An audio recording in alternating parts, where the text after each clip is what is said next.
Ya estamos conectados por vía telefónica con el doctor César Delgado Gembes, profesor universitario de Teoría Constitucional y de Derecho y además también de Gestión Parlamentaria. Muy buenos días, doctor Delgado, bienvenido a Altavoz en Vital. ¿Cómo está usted? Buenos días. Buen día. Muy buenos días, Aarón, Rumi y Elisa. Muchísimas gracias. Quería preguntarle en principio por esta presunta red de prostitución en el Congreso de la República. Usted conoce mucho de estos temas legislativos. A priori, ¿qué le sale, en todo caso, cuál es la opinión de usted respecto a esta, que debe ser investigado obviamente, esta presunta red de prostitución en el legislativo? Bueno, en principio lo que deja ver es que esto no es parte de las prácticas institucionales dentro del Estado peruano. Son formas anómalas, atípicas y patológicas, donde es probable que haya factores fuera de control institucional. No está dentro de la racionalidad de la democracia representativa ni del Estado de Derecho el que ocurran este tipo de cosas, salvo que nos encontráramos ante una situación en la que el sistema ha sido perforado por agentes que escapan al modelo de democracia representativa. Uh-huh. Aparentemente, estas designaciones que se han venido realizando, no solamente del jefe de la Oficina Legal y Constitucional, sino de aproximadamente el 80 o el 90% de los más altos funcionarios del Congreso peruano,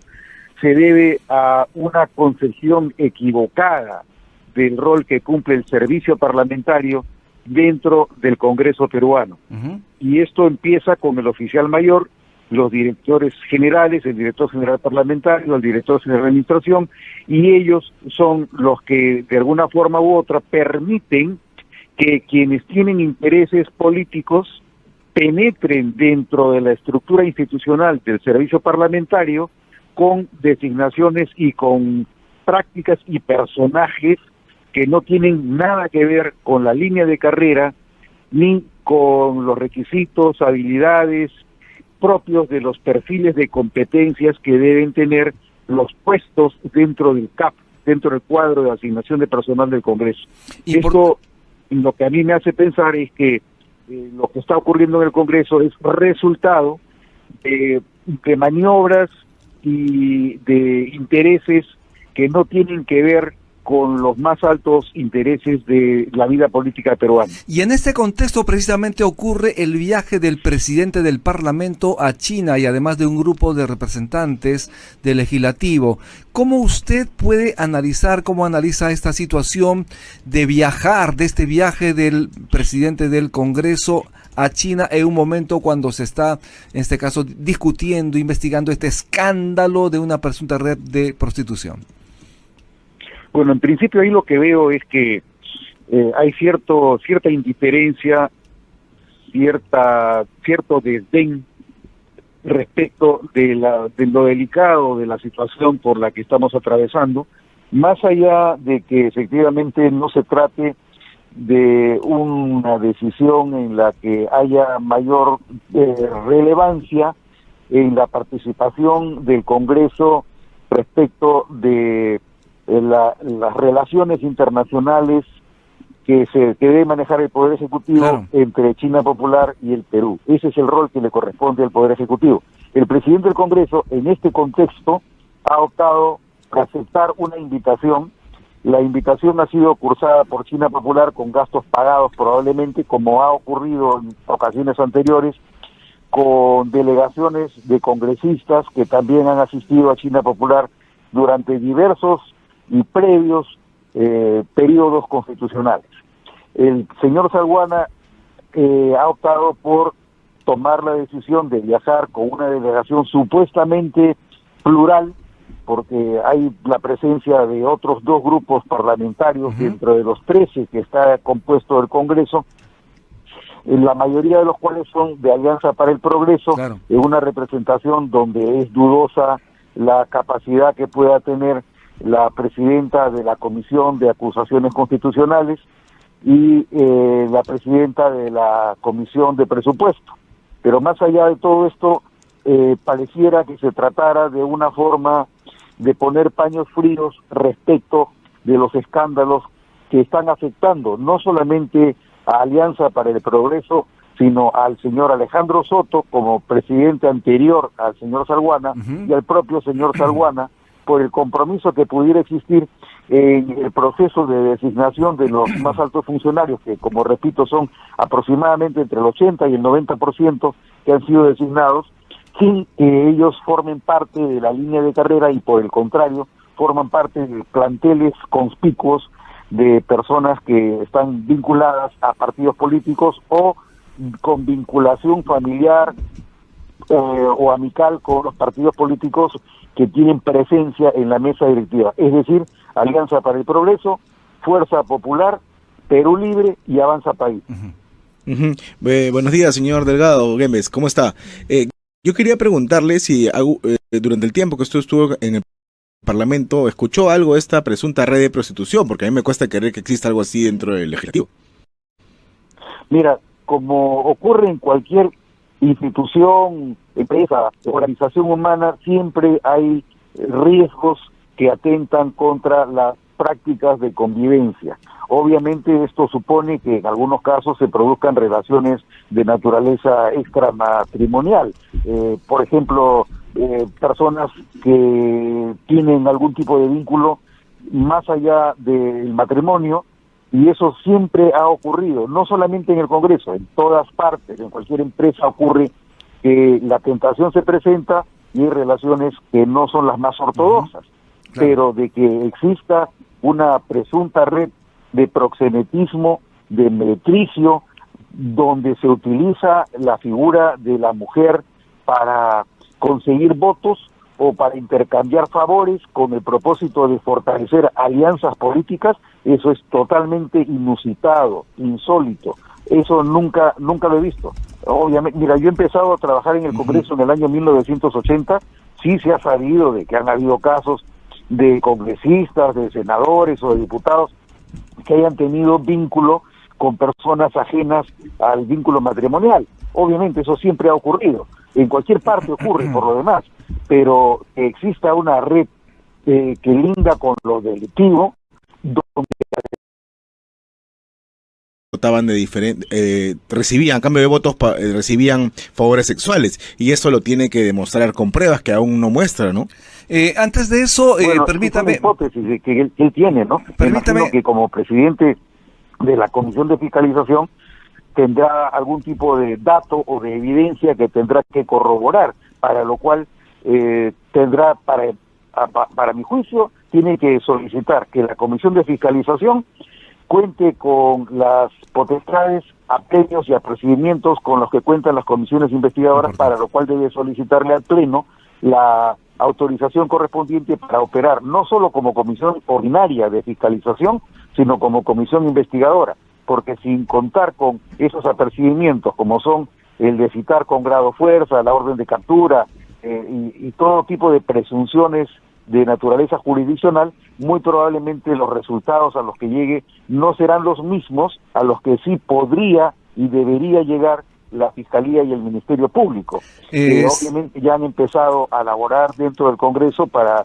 tratar de desentrañar lo que está ocurriendo. Lamentablemente todo va a depender del ánimo con el que las personas que deben deponer ante la Comisión de Fiscalización o ante el Ministerio Público, el ánimo de respetar y de defender la verdad. Y eso es lo más difícil, porque la gente prefiere su propia conveniencia, su puesto, su sueldo, a decir la verdad, por el riesgo que eso les representa de perder el trabajo, de perder ingresos.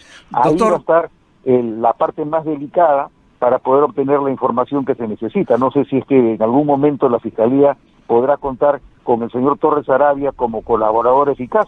En ese caso probablemente haya algún tipo de ventaja adicional, pero también el riesgo en la vida e integridad física de las personas va a ser más elevado. Continuando la conversación con el profesor César Delgado Guembes, queríamos preguntarle acerca de lo que estábamos tratando dentro de las 5 de altavoz respecto a la aprobación en segunda votación que restituye el financiamiento privado para partidos políticos. En cuanto a ello, la congresista Ruth Luque mencionó que este órgano no tiene la autoridad para votar y modificar leyes orgánicas, como indica ella, acogiéndose a lo que menciona la sentencia del Tribunal Constitucional del 2020. ¿Qué hay de esto cierto, profesor? Mira, en principio los miembros de la Comisión Permanente no deberían poder votar las leyes orgánicas, como no pueden votar las leyes de presupuesto, las de crédito suplementario, transferencias y habilitaciones de partidas, sí, porque hay una previsión expresa de la Constitución, pero las leyes orgánicas, la ley de presupuesto, las reformas constitucionales, ningún caso de investidura, de censura, de interpelación puede ocurrir dentro de la Comisión Permanente. Eso es un conjunto de limitaciones que tiene fijada la Constitución, por lo menos mientras que tengamos el Congreso unicameral. Con la reforma constitucional las cosas van a cambiar significativamente cuando tengamos 2 cámaras. Entonces, pero en principio, esto debe ser exclusivo a competencia. Que la Comisión Permanente vote ni en primera ni en segunda votación una ley orgánica. Entonces, esto debe ser competencia exclusiva del Pleno, por lo tanto, ¿invalidaría esta votación?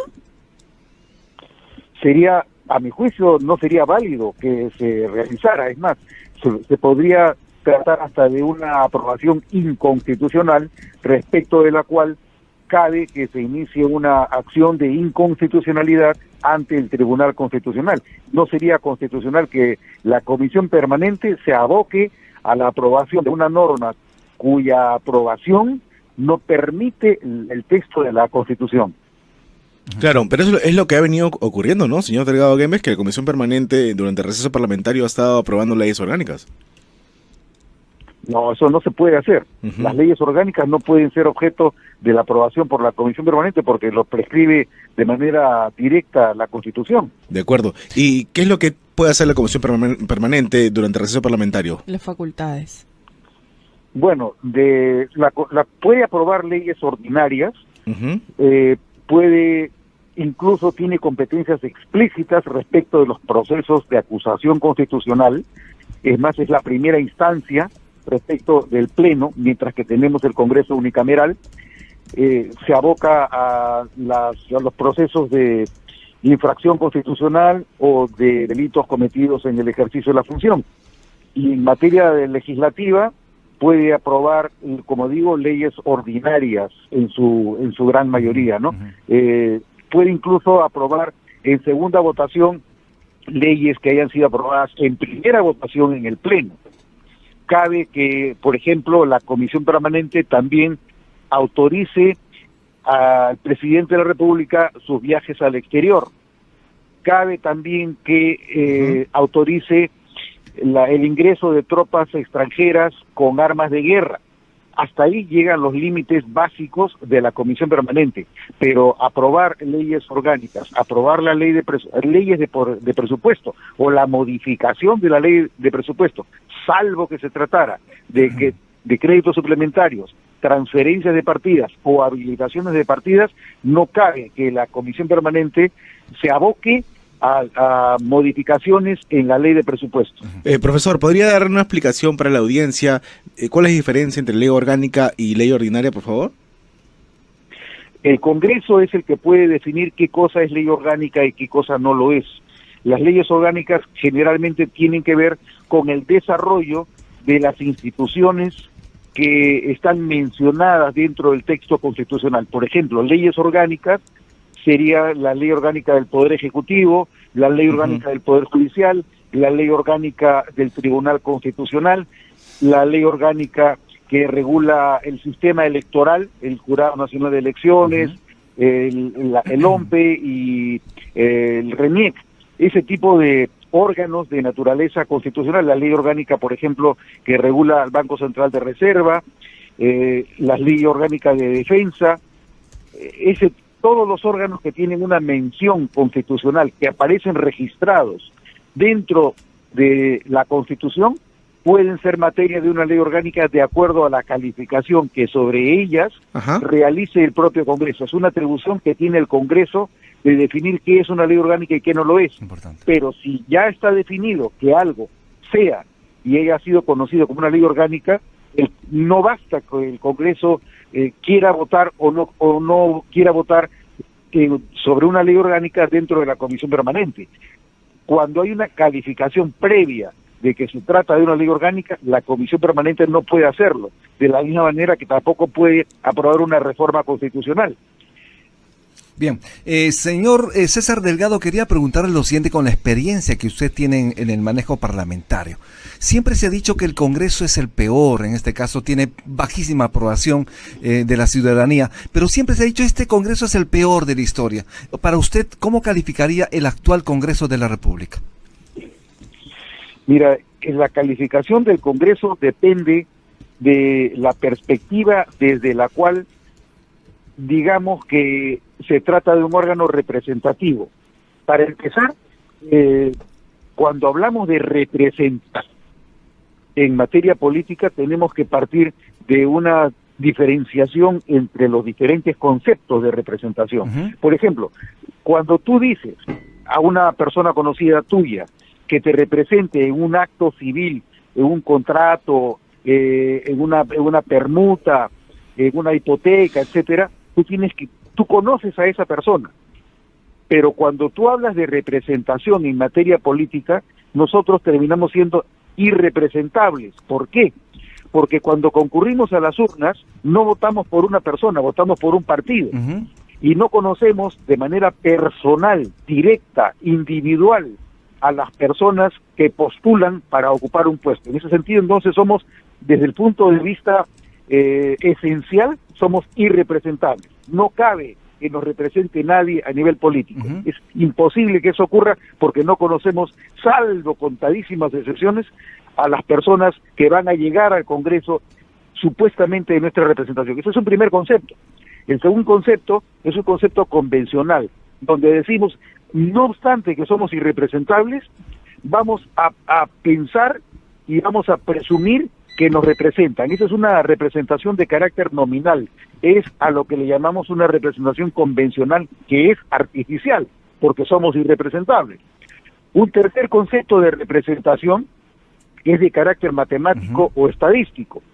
Por ejemplo, cuando vamos a votar, aproximadamente el 30% de la población no va a votar, opta por no votar. Aproximadamente el 15% vota, pero vota nulo o blanco. El 10% va a votar y vota por un partido y incluso eventualmente el voto preferencial, pero esos votos no llegan a representarse en el Congreso porque no pasan la valla electoral. Claro. En consecuencia, la tendencia histórica desde el punto de vista matemático y estadístico es que solamente quedan representados aproximadamente el 45% del electorado, 45%. Y ese 45% del electorado está dividido entre 9, 10, 12 o 13 grupos parlamentarios. Entonces, se trata de una representación sin mayorías claras e indefinida. Pero más allá de eso, tenemos un último tipo de representación, en el que no obstante la irrepresentabilidad, la representación convencional, la contingencia de la representación matemática o estadística, somos representados gráficamente por quienes llegan al Congreso, por un factor estadístico también, porque ellos son una muestra representativa de lo que somos nosotros. Entonces, lo que estamos viendo en el Congreso es parte de las patologías y de las deformaciones que tenemos como parte de nuestra cultura colectiva. Si tú ves prostitución, es porque parte de nuestra población también está prostituida, también está corrupta, eso es innegable, y eso lo observamos con claridad cuando, por ejemplo, pagamos coimas o cuando le sobornamos a un oficial de tránsito para que no nos ponga la multa o no lleve nuestro automóvil al depósito. Ese tipo de conductas son gráficas de nuestro propio comportamiento, no porque todos seamos así, sino porque lo que estamos observando es una muestra representativa de lo que somos nosotros como pueblo. Entonces, pero eso no debería ser así. Nosotros es una muestra de lo que somos. Eso no debería ser, no debería ser así, porque obviamente las personas debemos, en este caso, votar por alguien que nos represente, que sea una persona ética, que tenga valores, que tenga moral, que tenga además principios fundamentalmente. Y lo que hemos visto precisamente es un deterioro paulatino, continuo del Congreso de la República. ¿Cree usted en esa situación que pueda remontar en todo caso, en la forma como ven las personas a este poder del Estado? Mira, la idealidad del sentido del sufragio y del voto en una democracia pasa por dos cosas: porque tengamos una ciudadanía bien integrada, con valores bien puestos, uno, y dos, pasa porque cuando esto falla, cuando el primer factor falla y no tenemos ciudadanos dignos de las virtudes propias del ciudadano, tenemos partidos políticos que son los que filtran esas brechas entre las insuficiencias de nuestra ciudadanía y el perfil de puestos requerido para gestionar el Estado. Ante lo que nos encontramos ahora en este panorama es las deficiencias de quienes ocupan puestos representativos para cumplir con ese puesto representativo. No se está gestionando la representación. Okay. ¿Por qué? Porque los partidos políticos no están cumpliendo con el papel que les corresponde de filtrar, capacitando a sus militantes de forma que sean capaces de cumplir con el puesto en la gestión representativa. Mientras que no tengamos partidos responsables por la capacitación de la militancia de forma que nos presenten candidatos para ser elegidos a puestos representativos con la garantía de que reúnen esas capacidades y competencias, mientras eso no ocurra, mientras los partidos no cumplan, todo el sistema falla. Todo depende. La piedra angular de la democracia representativa son los partidos políticos. Por eso cuando se critican los partidos políticos también se hace un tremendo daño. Lo que estamos observando en realidad es la prevalencia de los outsiders. Los outsiders son los que han corrompido el sistema de partidos políticos, porque ahora en lugar de partidos políticos lo que tenemos son etiquetas donde la gente le llama partido a algo que no lo es, y por lo tanto solamente llegan los intereses particulares de quienes quieren ganarse algo con un poco más de fama o a veces con un poco más de ingresos que los que tienen regularmente en los oficios o profesiones en los que se desempeñan. Así es. Doctor César Delgado, muchísimas gracias por estar en Altavoz en Vital. Le agradecemos muchísimo. Gracias. Muchas gracias, buenos días. Estuvimos con el doctor César Delgado Guembes, profesor universitario en Teoría Constitucional y de Derecho y Gestión Parlamentaria.